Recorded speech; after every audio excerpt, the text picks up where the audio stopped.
என்னாச்சு 45வது வசனம். 45ನೇ ವಚನದಲ್ಲಿ ಏನಾಗ್ತಾ ಇದೆ?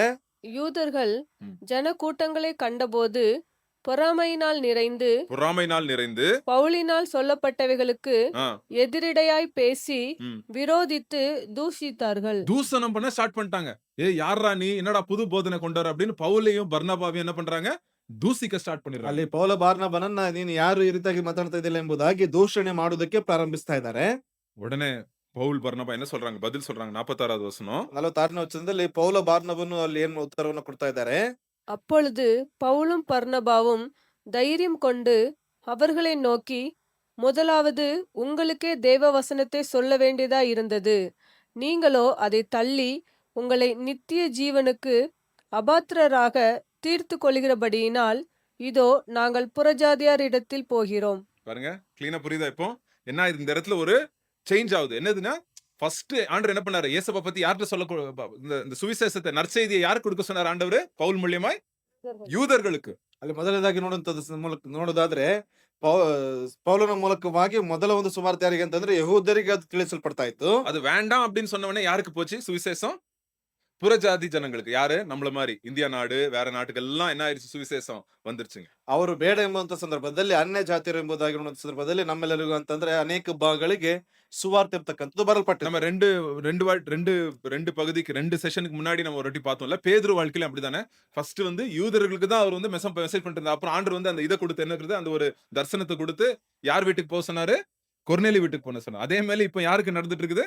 பவுலுக்கும் நடக்குது. ಅಲ್ಲಿ ನೋಡ್ತಾ ಇದ್ದೇವೆ ಪೇತ್ರನ ಜೀವಿತದಲ್ಲೂ ಕೂಡ ಅವನ ದರ್ಶನದ ಮೂಲಕವಾಗಿ ಕೊರ್ನೆಲನ ಮನೆಗೆ ಹೋಗು ಎಂಬುದಾಗಿ ತಿಳಿಸಲ್ಪಟ್ರಲ್ಲ, ಅದೇ ರೀತಿಯಾಗಿ ಇಲ್ಲಿ ಈ ಒಂದು ಸಂಭವ ಕೂಡ ಅದೇ ರೀತಿಯಾಗಿ ಇಲ್ಲಿ ನಡೆಯಲ್ಪಡ್ತಾ ಇದೆ. இதுல இருந்து நம்ம என்ன தெரிஞ்சுக்கிறோம்? ಇದರಿಂದ ಏನ್ ಅರ್ಥ ಮಾಡ್ಕೊಳ್ತೀವಿ?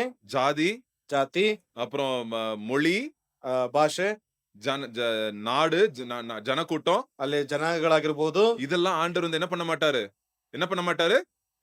பிரித்து பார்க்க மாட்டாரு. எல்லாம் ஆண்டருடைய கண்ணுல என்னது, நம்ம எல்லாம் ஆண்டருடைய சாயல்ல செய்த நம்ம ಸೃಷ್ಟಿக்கப்பட்ட ಜನಗಳು ನಮ್ಮಲ್ಲ. ಇದೆಲ್ಲದರ ಮೂಲಕವಾಗಿ ವಿಂಗಡಣೆಯನ್ನ ಮಾಡುವುದಿಲ್ಲ.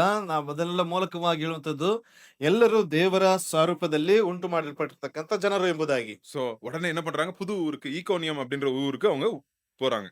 ಅದಾದ ನಂತರದಲ್ಲಿ ಇಕೋನಿಯಂ ಎಂಬತಕ್ಕಂಥ ಪ್ರದೇಶಕ್ಕೆ ಅಲ್ಲಿಂದ ಹೊರಡ್ತಾ ಇದ್ದಾರೆ.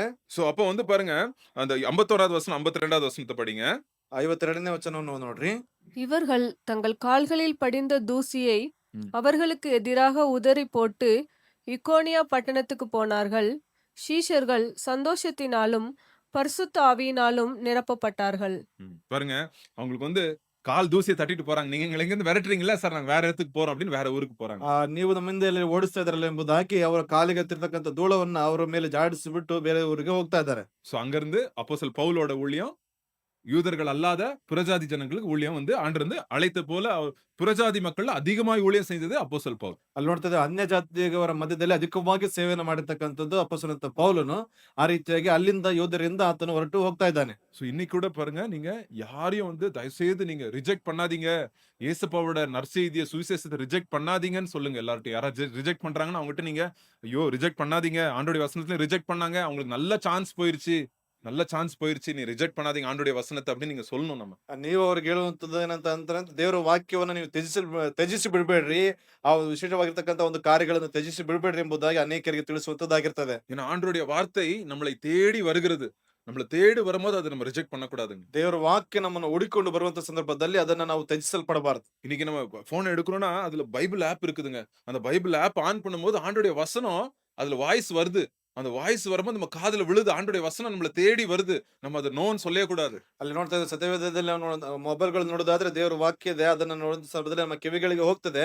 ಆ ಕಿವಿಗಳಿಗೆ ಹೋಗುವಂತದ್ದು ನಾವು ಬೇಡ ಎಂಬುದಾಗಿ ಹೇಳುವಂತದ್ದಾಗಿ இருக்கிற எல்லா காமெடி, எல்லா இது எல்லாத்துக்கும் மேலானது சத்தம் ஆண்டோடைய வசனத்தின் சத்தம். ಲೋಕದಲ್ಲಿರ್ತಕ್ಕಂಥ ಯಾವುದೇ ಕಾಮಿಡಿ ಆಗಿರ್ಬೋದು ಅಥವಾ ಮನೋರಂಜನೆ ಆಗಿರ್ಬೋದು, ಅದಕ್ಕೆಲ್ಲದಕ್ಕಿಂತ ಮುಖ್ಯವಾಗಿರ್ತಕ್ಕಂಥದ್ದು ದೇವರ ಒಂದು ಶಬ್ದ.